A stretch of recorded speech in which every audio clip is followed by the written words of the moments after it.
ഇന്ന് നമുക്കൊരു peg board ഉണ്ടാക്കാം. നിങ്ങൾ ഇൻസ്റ്റഗ്രാമിലും യൂട്യൂബിലും ഒക്കെ കണ്ടിട്ടുണ്ടാവുമല്ലോ. ഇത് വാങ്ങിയവരും വാങ്ങാൻ പ്ലാൻ ഇടുന്നവരും സ്വന്തമായിട്ട് ഉണ്ടാക്കിയവരും ഉണ്ടാക്കാൻ പ്ലാൻ ഇടുന്നവരും ഒക്കെ ഉണ്ടാവും. അപ്പോൾ എൻ്റെ കയ്യിൽ ഇങ്ങനത്തെ 2 ചെറിയ കാർഡ്ബോർഡ് പീസേ ഉള്ളൂ. വലിയ ഒരെണ്ണം കിട്ടിയിട്ടുണ്ടാക്കാമെന്ന് കരുതി വെയിറ്റ് ചെയ്യായിരുന്നു. അപ്പോൾ ഇനിയും കൂടുതൽ വെയിറ്റ് ചെയ്താൽ ശരിയാവില്ല. നമുക്ക് ഡെസ്ക് മേക്ക് ഓവർ എത്രയും പെട്ടെന്ന് കംപ്ലീറ്റ് ചെയ്യണം. ഇതിലിങ്ങനെ 2 ഹോളൊക്കെ ഉണ്ട്, എന്നാലും സാരമില്ല. ഇത് വെച്ച് തന്നെ ഉണ്ടാക്കാം. ഇത് കവർ ചെയ്യാനായിട്ട് ഞാൻ എടുക്കുന്നത് വൈറ്റ് ചാർട്ട് പേപ്പർ ആട്ടോ.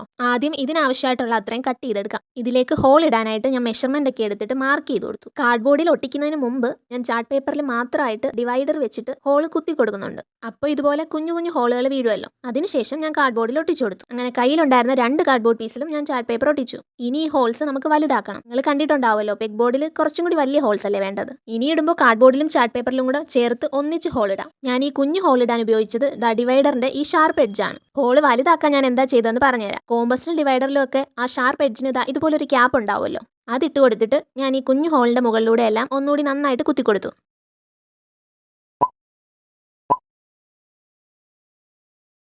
അങ്ങനെ 2 എണ്ണത്തിൽ ഫുള്ള് ചെയ്തു. അത്യാവശ്യം നല്ല വൃത്തിയിൽ ഹോൾസ് എല്ലാം കിട്ടി. ഇനി നമുക്കിത് ഭിത്തിയിൽ ഒട്ടിക്കാം. ഞാൻ ഡബിൾ സൈഡഡ് ടേപ്പ് വെച്ചാട്ടോ ഒട്ടിക്കാൻ പോകുന്നത്.